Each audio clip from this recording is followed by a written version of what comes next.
Hi అండి. Welcome to Alpen interiors. ఈరోజు మనం కిచెన్‌లో యూజ్ చేసే బాస్కెట్స్ కోసం మనం తెలుసుకుందామండి.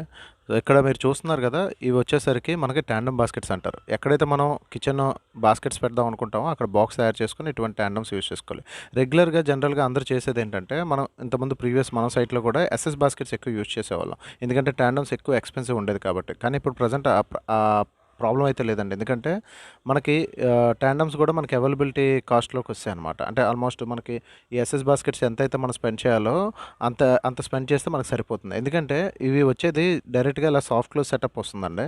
సో, ఈ సాఫ్ట్ క్లోజ్ ఏదైతే మనకు అక్కడ కనబడుతున్నాయో చూసారా 2 ఛానెల్స్. ఆ 2 ఛానెల్సే మనకి వాళ్ళు ప్రొవైడ్ చేసేది. సో, రిమైనింగ్ బాడీ అంతా కూడా మనం ప్లైవుడ్ గాని, డబ్ల్యూపీసీ గాని మనం ఏ మెటీరియల్ యూజ్ చేస్తే ఆ మెటీరియల్‌తోని తయారు చేసుకోవాలి. మనం రెగ్యులర్‌గా యూజ్ చేసే ఎస్ఎస్ బాస్కెట్‌లో కంప్లెయింట్స్ చాలా ఎక్కువుంటాయన్నమాట. ఛానెల్స్‌లో మేజర్‌గా కంప్లెయింట్స్ ఎక్కువ వస్తుంటాయి. అది కాకుండా మనం వెట్‌గా ఉన్న ఐటెమ్స్ లోపల పెట్టినప్పుడు అది పింపులు నాటడం ఇలాంటి ఇష్యూస్ ఉంటాయన్నమాట. కానీ టాండెమ్స్‌లో మనకు ఆ ఇష్యూ ఉండదు. కానీ తీసుకునేటప్పుడు మాత్రం కెపాసిటీ అది చెక్ చేసుకొనే మీరు తీసుకోండి. అంటే తక్కువకొస్తుంది కదా అని ఏది పడితే అది తీసుకోకూడదు.